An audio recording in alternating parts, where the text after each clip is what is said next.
Em nome do Pai, do Filho e do Espírito Santo. Amém. Nas vossas mãos, bom Deus, entrego o meu espírito, o meu coração, a minha memória, o meu entendimento e toda a minha vontade. Concedei, porém, que com tudo vos sirva, vos ame, vos agrade e sempre vos louve. Amém. Santa Maria, Mãe de Deus, rogai por nós. Muito bem, continuando a nossa série aqui dos padres da Igreja contra a sola Escritura, hoje nós vamos falar de um padre importantíssimo também, Cirilo de Jerusalém. Nasceu lá em 313 até 383, ele viveu. Pouco se sabe da vida dele antes da sua ordenação, mas aqui vai ser muito importante para a gente, tá? Lutou bastante também contra a heresia ariana. Pessoal, para quem está começando às vezes a assistir a série agora, nós vamos redefinir o sola Escritura, como temos feito em todo o vídeo, que é importante, tá?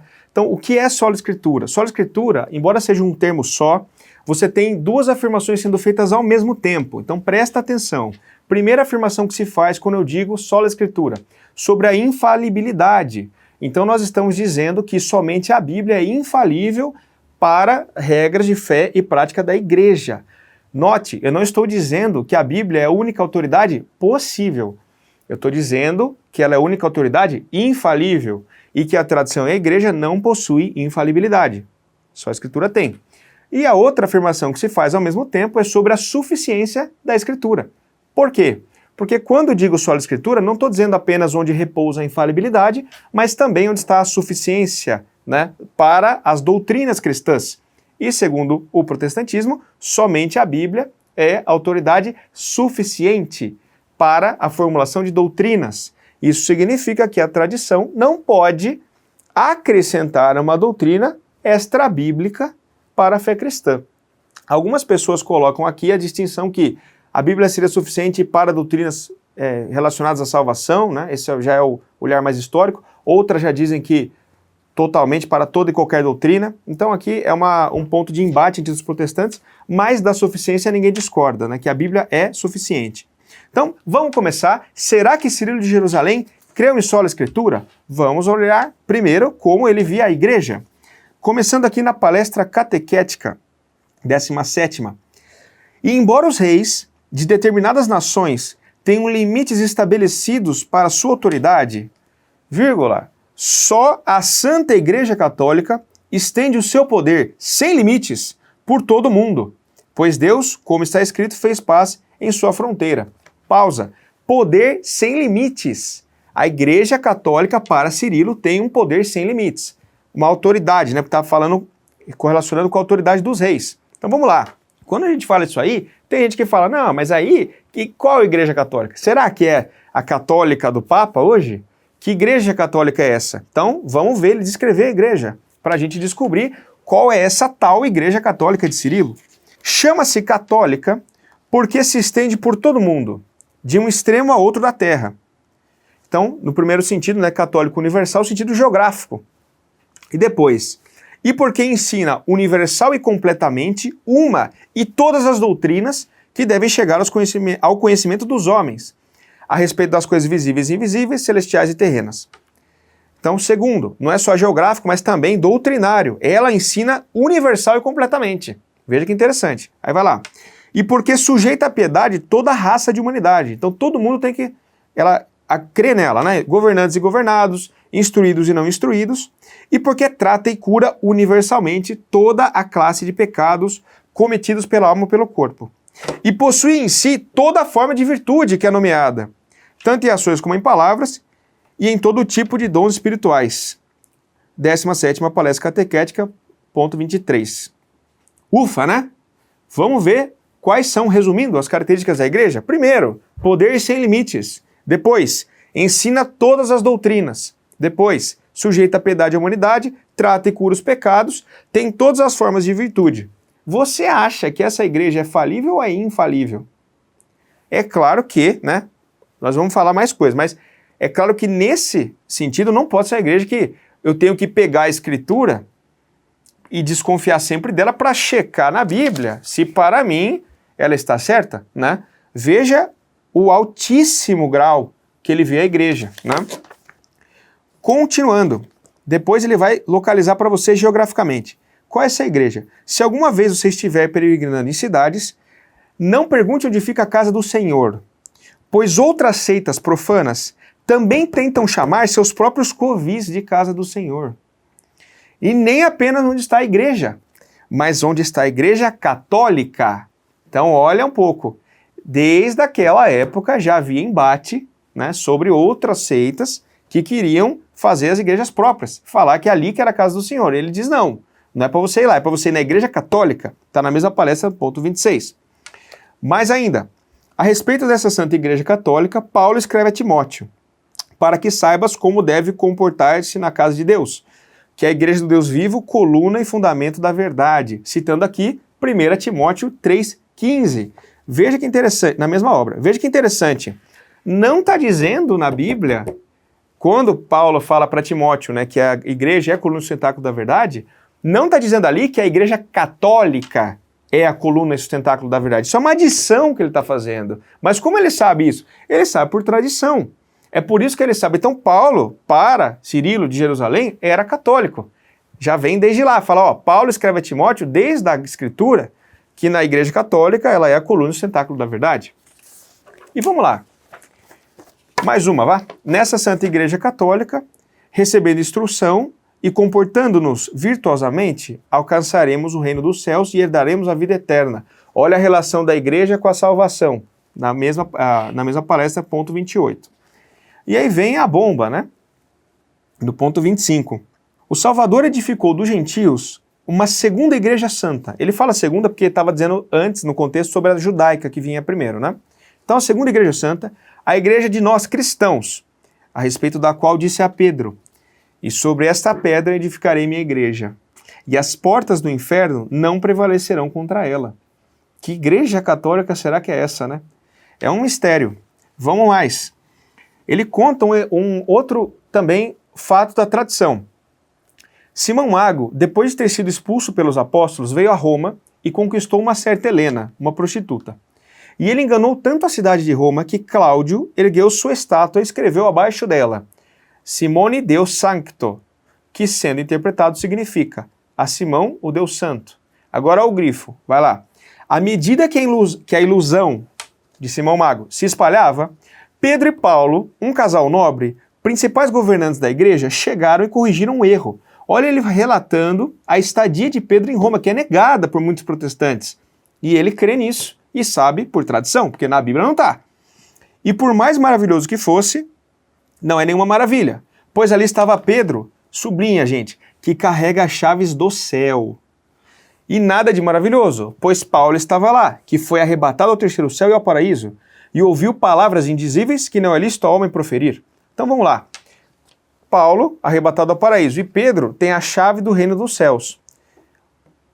Na palestra catequética 27, na 17ª de novo, né?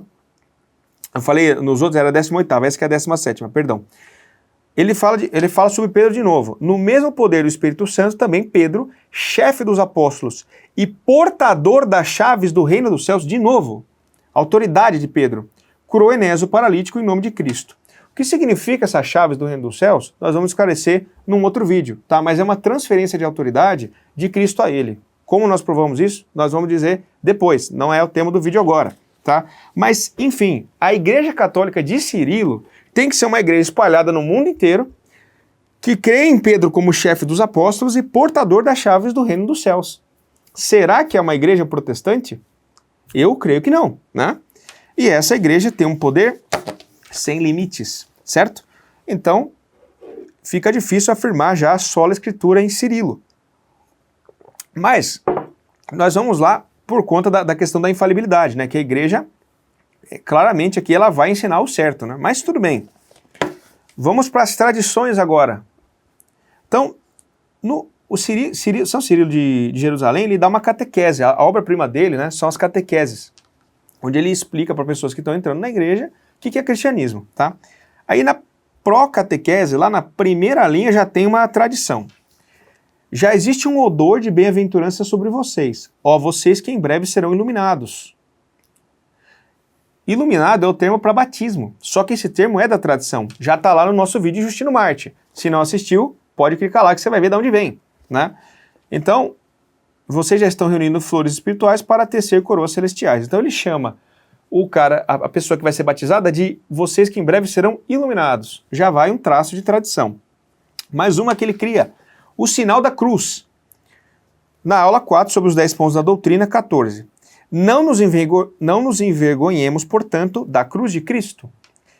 Mas ainda que outro o esconda, cele-o abertamente em tua testa, para que os demônios possam contemplar o sinal real e fugir tremendo para longe. Faça então esse sinal ao comer e beber, ao sentar-se, ao deitar-se, ao levantar, ao falar, ao caminhar, numa palavra a cada ato, tá? Então veja, qual que é o problema aqui? O sinal da cruz é tradição, como está lá no vídeo de Tertuliano, que também foi mostrado aqui, né? Ele não está sendo prescrito na Escritura, é uma coisa que veio como costume da igreja, né? E veja, o solo Escritura, como eu disse, é suficiente, a Bíblia é suficiente para fé e prática. E nesse caso, ele está aceitando uma prática extra-bíblica, né? Então, já é outro sinal de que ele não cria e nem praticava solo Escritura. Agora, você podia falar assim para mim, mas isso nas práticas, né? E na doutrina? Agora a gente vai citar uma doutrina extra-bíblica na qual Cirilo cria e segura, porque essa vai doer. Presta atenção. Na obra da Mistagogia, ele explica, ele escreve para os recém-batizados, né? Para explicar mistérios da fé cristã, o que se faz na igreja, né?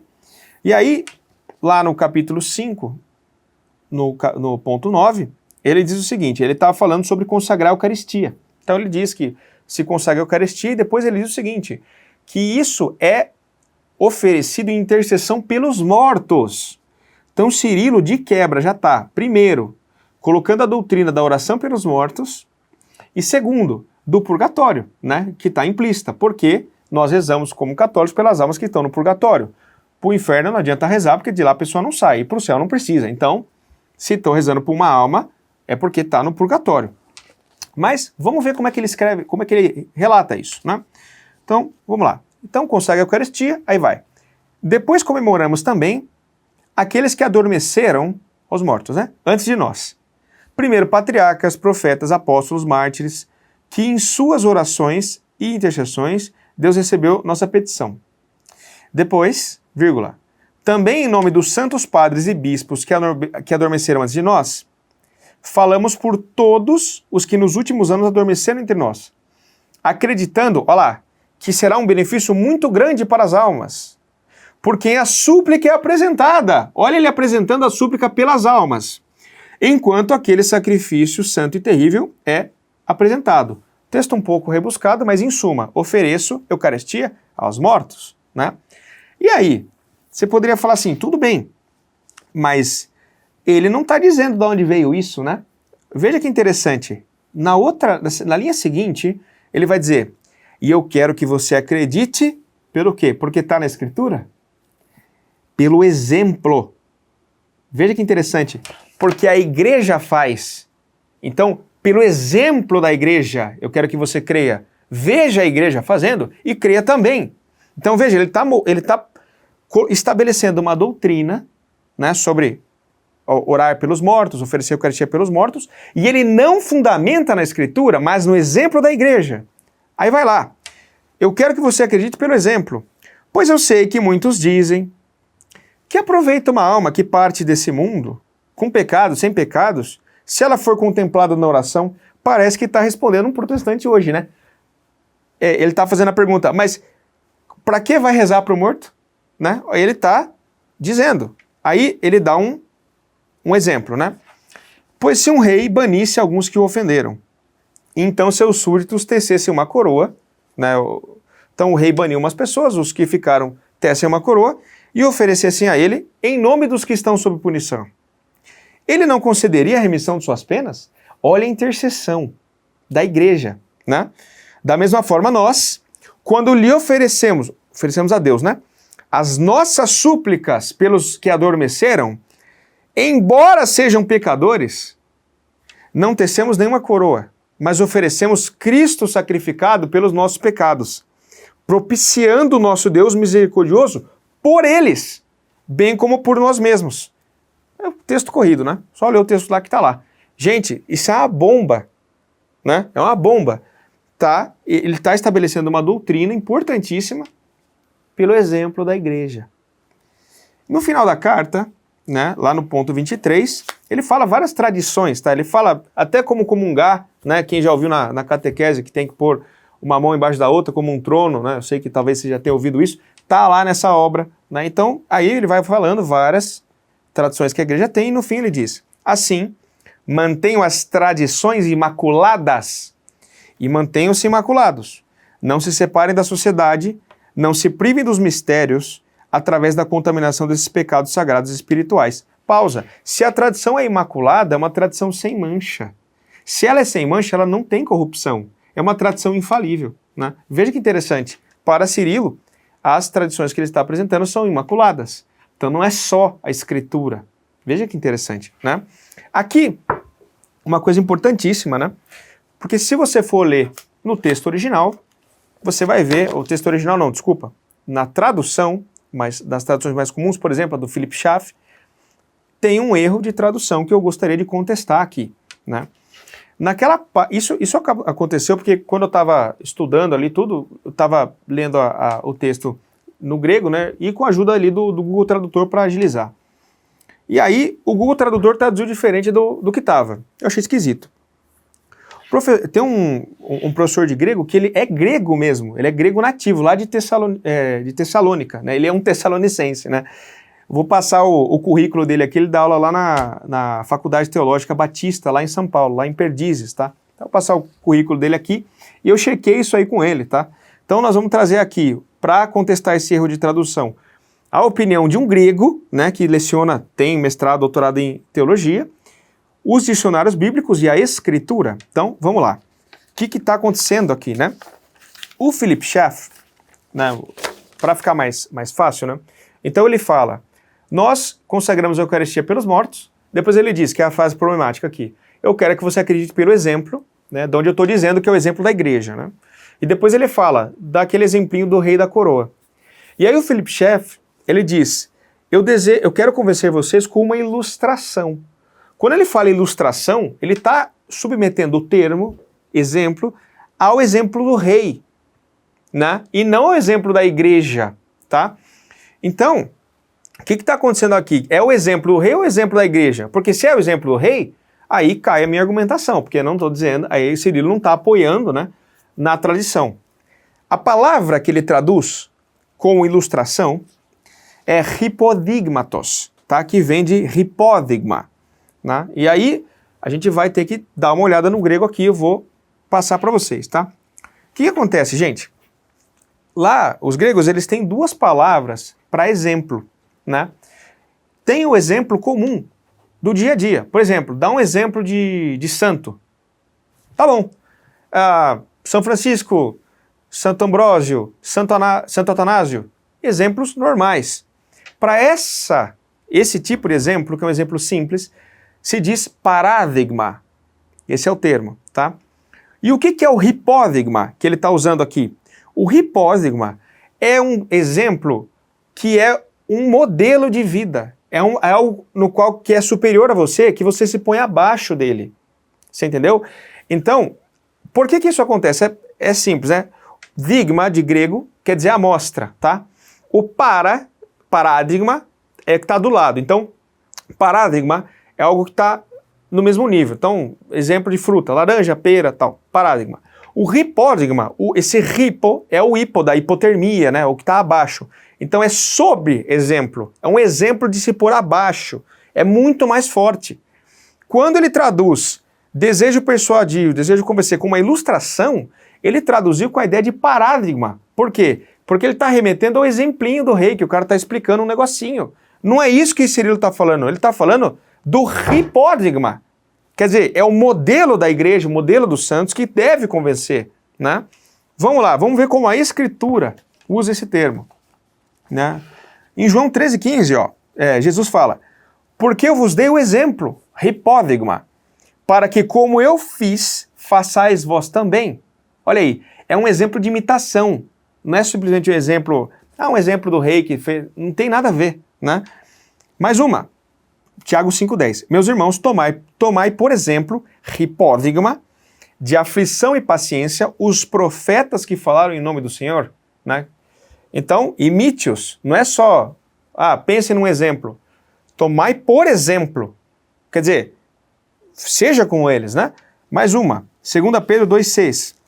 Também condenou as cidades de Sodoma e Gomorra, reduzindo-as a cinzas, tornando-as exemplo, hipódigma, do que acontecerá aos ímpios. Olha o modelo de novo, né? O modelo de, aqui no caso negativo, de repreensão, né? Mas pode ser positivo de imitação. No léxico de Strong, o termo G 5262, ele define hipódigma como exemplo, uma exibição para imitação ou advertência, né? Figurativamente, espécime, esboço, tá? É diferente então do paradigma, que eu já tinha explicado.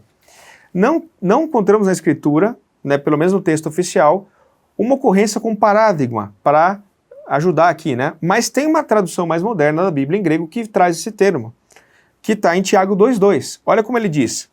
Se, por exemplo, paradigma, alguém chegar a uma de suas reuniões vestido com roupas elegantes e usando joias caras, também entrar um pobre com roupas sujas, isso é um exemplo que ele está dando. Se, por exemplo, acontecer isso, não está dizendo que você tem que imitar, chegar com roupa elegante e joia cara, tá entendendo?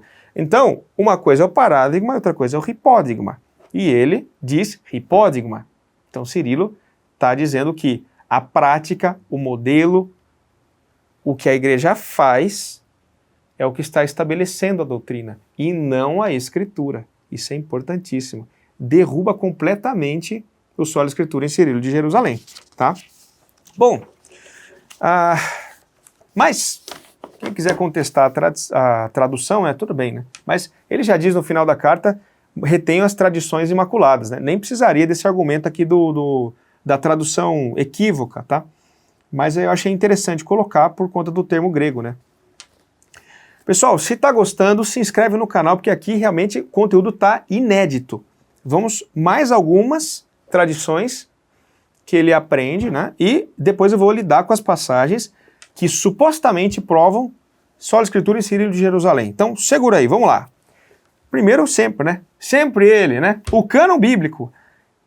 Aprenda também diligentemente e com a igreja, quais são os livros do Antigo Testamento e quais são os do Novo Testamento, né? Na quarta palestra catequética. Então ele aprende com a igreja quais são os livros. Veja que interessante. E não com a escritura. Mais uma. O óleo exorcizado. Olha o que ele vai dizer. Quando fostes despojados, fostes ungidos com óleo exorcizado. Olha o que ele está falando, né? Desde os cabelos da cabeça até os pés. E foram feitos participantes da boa oliveira, Jesus Cristo.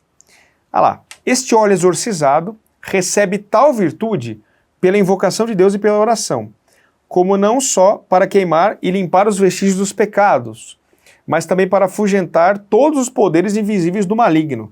Catequeses Mistagógicas 2. Nossa, né? Lá vai ele, né? O protestante vai escutar isso aqui e falar, isso é superstição, né? Esse óleo que afugenta demônio, limpa pecado, o que é isso, né? Da onde ele tirou isso, né? Pessoal, isso aí está numa obra da tradição da igreja, que nós citamos aqui, lá no vídeo de Santo Atanásio, que são as constituições apostólicas, né? E ela é interessante aqui na nossa argumentação, porque é uma obra que clama ter autoria apostólica, né? E aí, se ele tá extraindo isso, uma doutrina, de um documento que clama ter autoria apostólica, então não é só a escritura, né? Então vamos lá, no livro 7, capítulo 22, o livro Constituições Apostólicas, agora não é Cirilo, é as Constituições. Agora, com relação ao batismo, o bispo ou presbítero já demos instruções. E agora dizemos que você deve batizar como o Senhor nos ordenou, dizendo, vá e ensine todas as nações, batizando-as em nome do Pai, do Filho e do Espírito Santo, né? Do Pai que o enviou, de Cristo que veio e do Consolador que testificou. Agora ponto final e vai. Mas antes, ungirás a pessoa com o óleo santo, de novo, né? O óleo exorcizado. E depois a batizará com água, e no final a selarás com um unguento. Note que não tem na Escritura esse exemplo, que você vai batizar uma pessoa, você tem que primeiro ir com óleo, né? Isso é uma tradição da igreja. E ficou até hoje. Se você olhar no Catecismo, 1237. Olha que interessante. E por que o batismo, o Catecismo da igreja, porque o batismo significa a libertação do pecado e do diabo, seu instigador pronuncia-se sobre o candidato um ou vários exorcismos. ele é ungido com o óleo dos catecúmenos. Ou então, o celebrante impõe a mão, ele renuncia expressamente a Satanás, né? Depois também, no 1294, vai falar, a unção antes do batismo com o óleo dos catecúmenos significa purificação e tal, beleza? Então, olha aí, mais uma tradição na qual Cirilo cria, né, que não está na Escritura, que veio confirmado pela igreja e tal, como tantas outras que viemos falando. Mais uma, o purgatório, né? O purgatório já está afirmado no exemplo no qual se oferece a Eucaristia aos mortos, mas aqui ele vai falar maior, vai falar de um jeito mais enfático. Após a morte do ilustre Jerônimo, surgiu entre os gregos uma certa heresia, isto é, uma seita que chegou até os latinos. Aí fala várias coisas e depois ele diz, eles também afirmaram que não haveria purgatório naquela seita perversa. Você viu que seita perversa, né? Diz que não tinha purgatório, no qual seriam purificadas as almas que ainda não haviam feito penitência total por seus pecados no mundo. Olha a crença católica de Cirilo. Com a multiplicação desta seita pestilenta, tanta dor se abateu sobre nós que nos deixou com preguiça de viver mais. Assim, tendo convocado meus sufragâneos, os bispos, né, instruir a jejuar, rezar, enfim. Então, aqui de novo, né, ele diz que crê em purgatório, né, que as seitas que não creem são perversas, são pestilentas, para ele xinga, né, termos bem fortes que ele usa, tá? E aí, enfim, com tudo isso a gente tem que ouvir que ele era um protestante, né, um proto-protestante, que ele cria em sola escritura, tá? Então, para terminar, a última, na oração 37.15, falando sobre alguns termos, sobre alguns assuntos sobre a alma, né? Ele fala, temo que algum raciocínio monstruoso possa surgir, como se a alma tivesse vivido em outro lugar, e depois sido vinculada a esse corpo, e que é dessa outra vida que alguns receberam o dom da profecia, e outros são condenados, a saber, aqueles que viveram mal. Aí, aqui é a parte mais importante para nós, né? Mas já que tal concepção é muito absurda e contrária às tradições da igreja, vou ler de novo, mas como tal concepção é muito absurda e contrária às tradições da igreja, outros, se quiserem, podem julgar com tais doutrinas, mas não é seguro brincarmos com elas. Devemos também, nesse lugar, acrescentar as palavras, a quem foi dado e tal, e continua o texto. Então veja, ele refutou a ideia porque era muito absurda e contrária às tradições da igreja, e não contrária à escritura, mais uma vez, né? E aí diz, não é seguro brincarmos com isso. Por quê? Porque vai contra a tradição da igreja. Então, mais uma vez, né, afirmando aqui que ele também usava a tradição para refutar, para discutir, né, e para se nortear no que era a doutrina cristã real. Nessa segunda parte, agora nós vamos abordar as frases que os protestantes usam para provar, supostamente, aí sola escritura em Cirilo de Jerusalém. Pessoal, veja que interessante. Se você for lá no blog Dois Dedos de Teologia, né, ou em qualquer outra página protestante, essas citações que eu fiz, todas essas da igreja, das tradições e tal, não, você não vai encontrar lá, né? Está sendo escondido. É isso que está sendo feito. E eu vou provar aqui que eles escondem propositadamente, né, para dizer que não, que só a escritura. Então ele pega os termos quando o padre fala bem da escritura, né, esconde quando se fala positivamente da tradição e da igreja e tenta ali, né, torcer para que você não leia o padre e acredite nele. É isso que está sendo feito, desculpa, mas não tem, depois do que eu vou apresentar aqui, vocês vão concordar comigo, tá? Então vamos lá, olha o que está lá no blog. De todos os pais da igreja, Cirilo nos dá as afirmações mais completas sobre a sola escritura na igreja primitiva. Nada que foi dito por Lutero e Calvino chega perto da ênfase que Cirilo dava à sola escritura, né?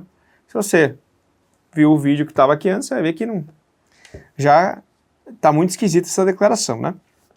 Então, um disclaimer, tá? Nessas obras, Cirilo, ele está ensinando o básico da fé, porque é uma catequese, gente. Ele está ensinando o credo, sabe? Creio em Deus Pai, Todo-Poderoso, Criador do céu e da terra. As doutrinas mais centrais e essenciais e básicas. É isso que ele está fazendo. Ele não está ensinando todo o cristianismo. Então, está ensinando um menino que está entrando na catequese. Tá? Então, esse é o contexto da obra. E aí o que vai acontecer? O protestante vai tentar pegar afirmações de Cirilo sobre um contexto que é básico e tentar expandir para o total. Um raciocínio de se para alguns ensinos, logo para todos. Nós vamos ver isso, né? E a segunda coisa é que Cirilo duelava muito com a influência judaica e grega.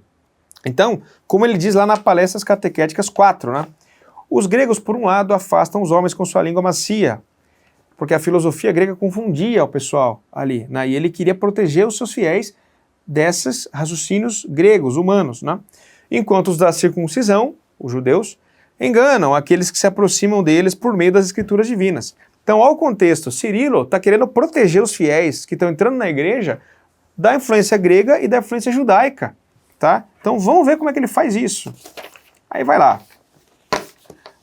Aliás, por conta disso, por conta dessa proteção, vocês vão ver que o tema em Cirilo é escritura versus raciocínios humanos, né? E não escritura versus tradição da igreja, escritura versus igreja, né? Como coloca a sola escritura. Primeira, são só 3 citações que nós vamos abordar aqui, tá? Mas vamos abordar bem abordado. Então, vamos lá. Porque concernente aos divinos e sagrados mistérios da fé, é nosso dever não fazer nem a mais insignificante observação sem submetê-la às sagradas escrituras. Ah lá, o protestante ficou feliz, né? Não pode falar nada sem submeter às sagradas escrituras. Nem sermos desviados por meras probabilidades e artifícios de argumentos. Não acreditem em mim, Cirilo, porque vos digo essas coisas, a menos que recebam das sagradas escrituras a prova do que vos é apresentado.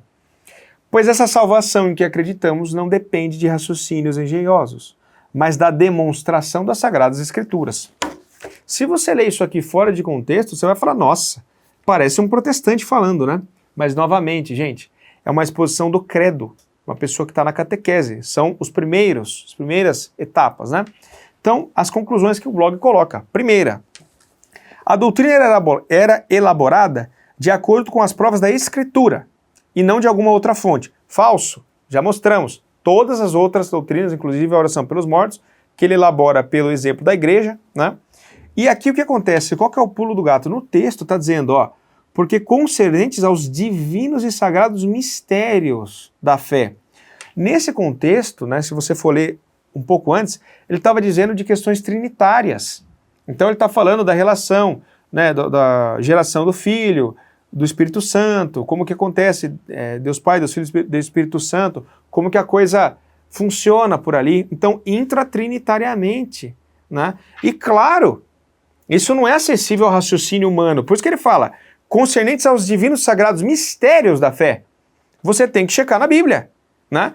Porque você não deve ficar falando, olha lá, é nosso dever não fazer a mais insignificante observação sem submeter às Sagradas Escrituras. Sim, para esses mistérios, né?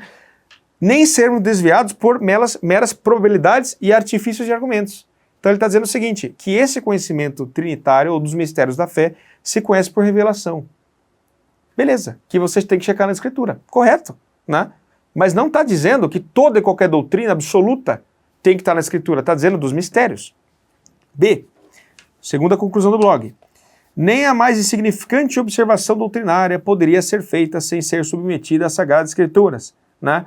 De novo, né? A mesma história, né? O contexto, né? Está falando dos mistérios da fé e não sobre toda e qualquer doutrina. Então, como eu falei, ele está expandindo. Se para alguns, logo todos. Então, se ele exige Bíblia para os mistérios, logo para tudo. Não.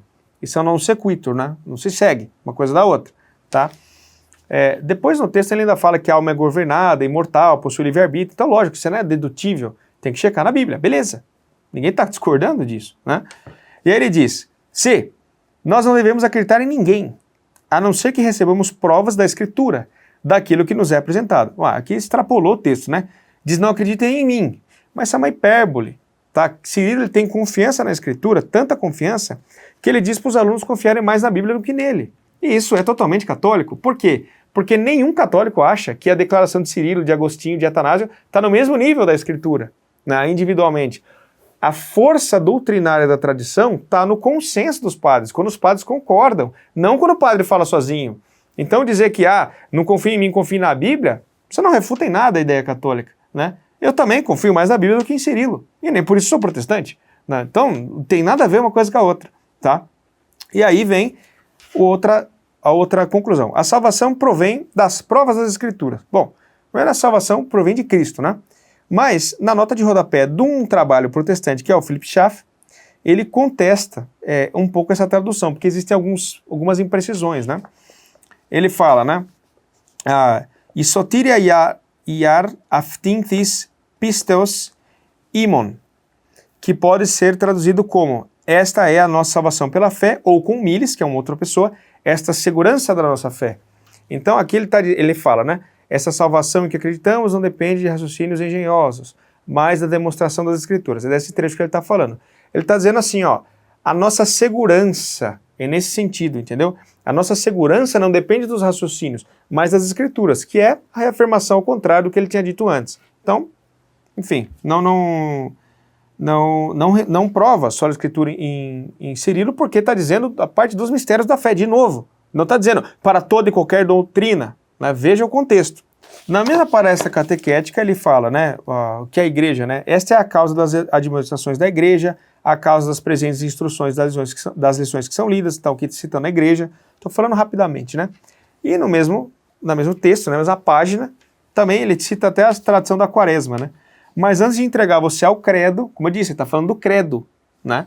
Penso que é muito bom fazer uso atualmente de um breve resumo para que a multidão das coisas a serem ditas e o longo intervalo de todos os dias dessa santa quaresma, olha lá, quaresma, não cause esquecimento nas mentes dos mais simples. Então aí, ele fala da igreja, às vezes ele fala da tradição, mencionando por cima, né? Então é isso que está acontecendo, tem que tomar cuidado para ler o padre no contexto, tá? Aí vai a segunda, né? O credo é estabelecido pela Escritura. Então vamos lá. Esse vai ser longo, tem essa e mais uma, enfim. Então vamos lá. Mas enquanto avanças naquilo que estudas e professas, agarra-te e sustente apenas esta fé, que pela igreja é entregue a ti e é estabelecida a partir de toda a Escritura. E para o presente momento, confiamos a fé à memória, meramente atentando às palavras, esperando, porém, que no tempo oportuno possa se provar cada um desses artigos de fé pelas divinas Escrituras. Segura, vai ouvindo. Pois os artigos de fé não foram compostos ao bel prazer dos homens. Ó, de novo, gente. Raciocínio humano. Não creia nas conclusões do nosso raciocínio, né? Antes, os pontos mais importantes dela foram selecionados a partir de todas as Escrituras, forjando o único ensino da fé, né? E como a semente de mostarda em seu pequeno grão contém muitos ramos, assim também essa fé, em umas poucas palavras, tem abrangido em seu seio o pleno conhecimento da piedade contida em ambos, Antigo e Novo Testamentos. Está lá no Leituras Catequéticas 5:12, tá?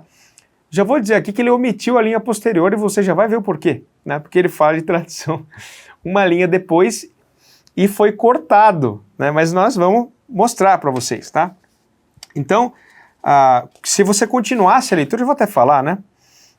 Tá escrito assim, imediatamente depois, né? Preste atenção, então, irmãs, e mantenham firmes as tradições que agora recebeis, e escrevam-nas na tabela do vosso coração. Está imediatamente depois. Então, como ele fala de tradição, o que o escritor do blog foi lá e cortou a linha e falou, esconde isso aqui, né? Melhor não falar de tradição, deixa só a parte da escritura, porque lógico, né?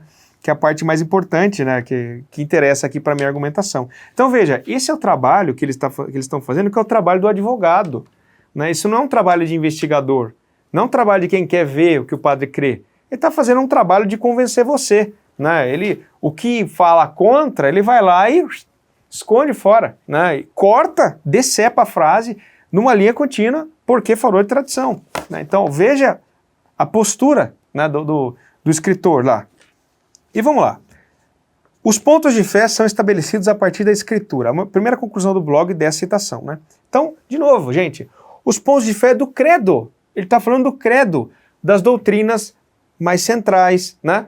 Não de todos os pontos. Lembra que eu falei? Se alguns, logo todos. Então, por isso que ele fala, possa-se provar cada um desses artigos de fé. Mas que artigos? Do credo.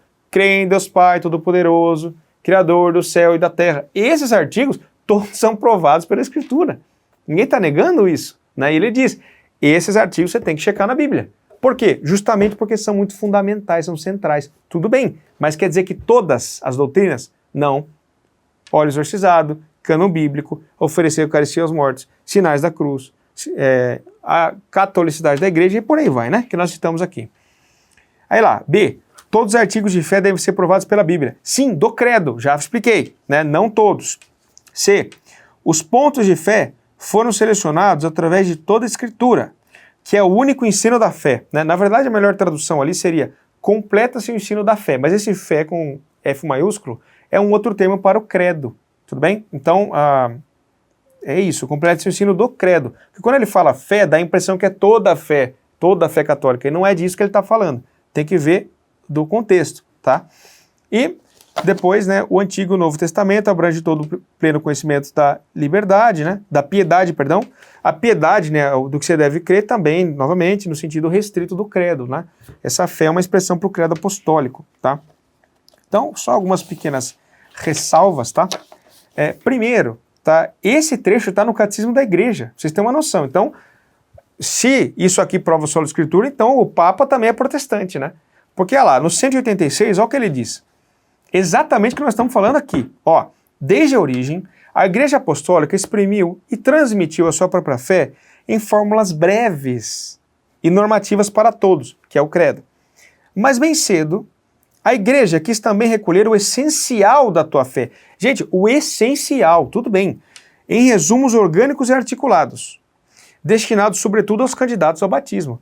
O essencial, o central, não é o mesmo que o total, né? Então, vamos lá.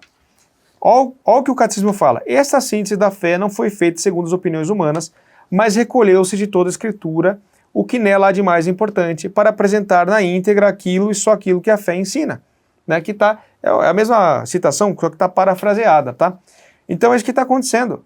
É só isso, né? Não significa que é a única autoridade infalível, que tem suficiência para todas as doutrinas possíveis no cristianismo, né?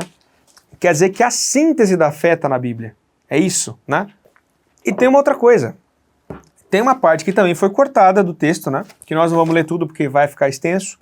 Mas ele fala assim, ó. Ele fala que você tem que acreditar no credo, né? Tem que checar na Escritura e não nos raciocínios humanos. Note que ele não contrapõe a tradição. Ele diz, não acredite nos raciocínios, porque a filosofia grega tal confundia as pessoas. Então ele diz, não, para de ouvir esses caras, checa na Bíblia. É isso que ele está falando. Contra pagãos, né? Não contra as tradições eclesiásticas.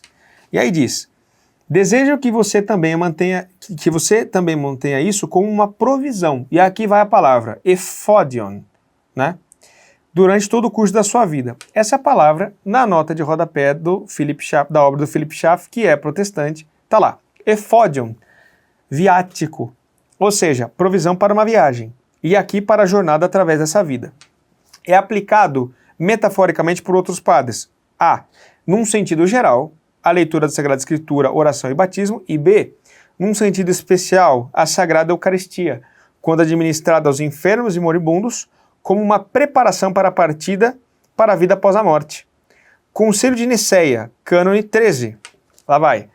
No que diz respeito aos moribundos, deve continuar a ser observada a antiga regra da Igreja, ou a regra, que proíbe que quem está à beira da morte seja privado do último e mais necessário viático. Aqui de novo a palavra ephodion. O que ele está fazendo aqui? Porque a Igreja, até hoje, né, mas também primitiva, lá nos primórdios, né, ela entregava a Eucaristia quando a pessoa estava no leito de morte, né, para ajudar a provisão, né, que ele fala, para ajudar a travessia da alma. Isso é a prática católica, né, e se diz viático. Viático é a Eucaristia que você dá para quem está falecendo, né, como ele põe aqui e está no cânone de Nicéia. Cirilo está fazendo aqui uma brincadeira interna. Ele sabe que o pessoal que está ouvindo ele vai entender a brincadeira, não é brincadeira, né, mas uma referência, vamos dizer assim. Ele diz, guarde esse credo como se fosse um viático, porque o pessoal ia pegar e entender o que ele estava falando, né? Ou seja, guarda isso com você como se já fosse importantíssimo para a sua passagem dali. Então ele cita uma tradição da Igreja no meio do texto, né, que está sendo usado para, entre aspas, confirmar a sola Escritura em Cirilo. E no final, né, que ele fala, mantenham firmes as tradições, foi suprimido. Tá? Então, no mesmo texto, 2 vezes, foi cortado, né, por quê? Para dar a impressão que sola Escritura no padre. Tá?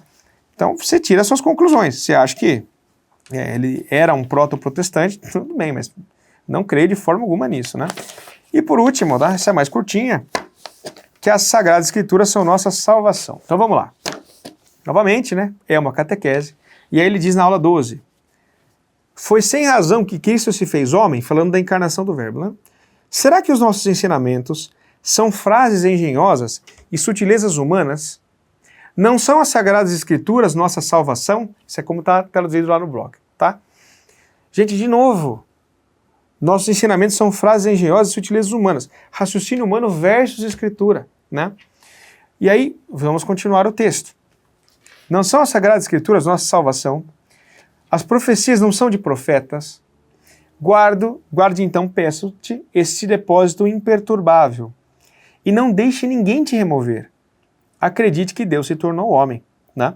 Então, o que ele está fazendo? Não se deixe levar pela lorota dos raciocínios humanos, frases engenhosas. Creia na Escritura. O termo aqui, salvação, também tem o mesmo problema da citação passada, soteria, né? Que seria melhor traduzindo como segurança, né? Como está lá no léxico de Strong, G4991, né? Soteria significa libertação, preservação, segurança, salvação, libertação do abuso de inimigos, etc. Na Escritura, geralmente é usado como salvação mesmo, salvação da alma, tá? Mas existem alguns casos onde se fala de segurança ou de saúde. Por exemplo, Atos 27, 34. Portanto, exorto-vos que comais alguma coisa, pois é para a vossa saúde. Sotirias, né? Então não está falando que vai comer e vai ser salvo, uma salvação eterna, né? E mais precisamente em Hebreus 11:7, onde diz: pela fé Noé, quando avisado a respeito de coisas que ainda não se viam, movido por santo temor, construiu uma arca para salvar sua família. E aqui vai o termo sotirian, a mesma raiz, tá? Então aqui ele está dizendo salvar no sentido de deixar em segurança, né? Então, o que Cirilo está fazendo? Que a sua segurança não está nos frases engenhosas e sutilezas humanas, mas na Escritura. Tudo bem, a nossa católica também, né? Nenhum católico vai discordar que a Escritura é infalível. O que nós discordamos é do sola Escritura, que somente ela é infalível, né?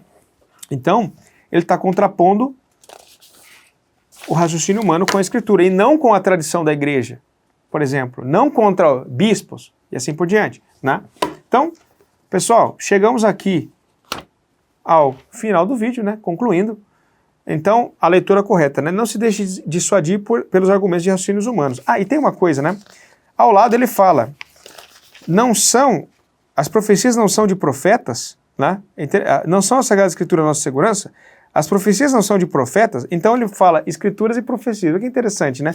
E nós sabemos que nem todas as profecias foram escritas, como está lá o exemplo de Mateus 2,23, né? Quando diz que Cristo seria chamado Nazareno, uma profecia oral, que está ali, ela entra no Novo Testamento, mas não estava lá no Antigo.